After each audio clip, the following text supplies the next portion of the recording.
We're here in the Black Mountains on the Wales-England border to visit the 40th anniversary u3a wood, donated by individuals and by local u3as in 2022 to commemorate the 40th anniversary.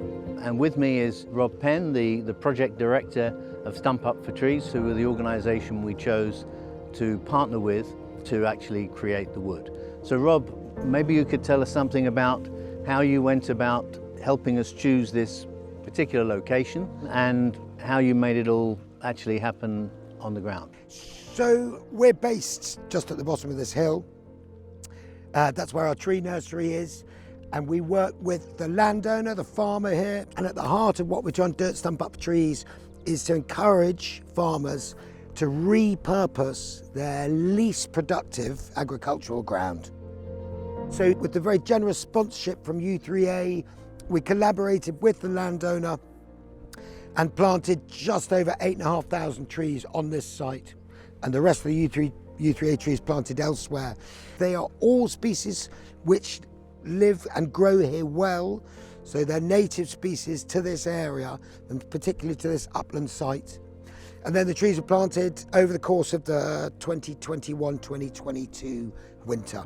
And I think it really will start to look and feel like a wood, let's say 5 years from now. So you'll walk through here and you'll think, gosh, this is a woodland. And as we look at it now, there's some that are really coming on very nicely, and some still got a way to go. And I know you've had some troubles and problems, as I guess would be inevitable. But what will happen now? So one of the key features of the way we plant at Stump Up for Trees is we don't use plastic tree guards. And what that means is that some trees do get predated on. You know, rabbits, voles, when the trees are very young, deer and sheep, very clever sheep, manage to get over the hill wall and into the plant site. So some of the trees get nipped, the leaves get taken off them. They, generally speaking, recover from the first, second, possibly even the third time they get predated on, but they need help.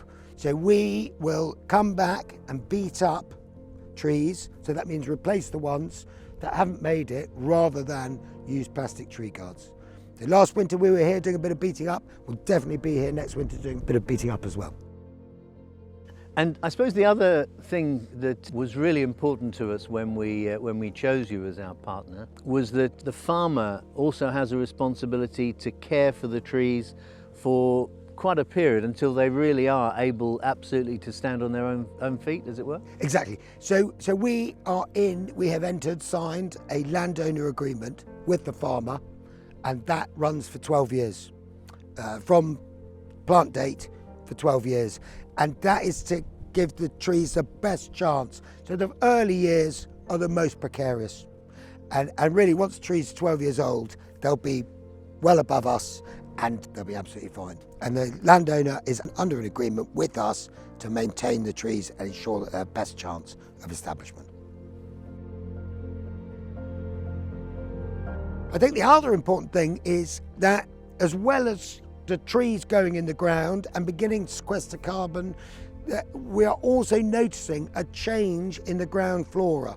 So because the fence is up and sheep have to a greater part been excluded, you get a significant change in the ground flora, which is very exciting for us because that brings different insects back and that brings different birds back, and that is at the heart of what we're doing at Stump Up for Trees. And then the other thing to note, which is just happening, I mean it's happening right here, right now, is we are getting natural regeneration. That's on top of the trees that we planted. So trees for free, and that happens first and foremost with rowan and with silver birch, and then other species follow. But that's really exciting to see as well. I think the important thing is that it's all of us together. So that's members of the u3a, us at Stump Up for Trees, and a willing landowner all coming together to completely reignite what you might describe as a slightly dead piece of land. And in the decades to come, it's going to be a place rich in biodiversity, and we're so excited about that. So thank you. No, thank you. Well, those of us involved in getting this project off the ground, We're delighted at the response and the positive commitment and involvement that everyone gave from the u3a movement, and hopefully many of you in the months and years to come will come and visit this glorious spot and sit and just enjoy the gorgeous scenery.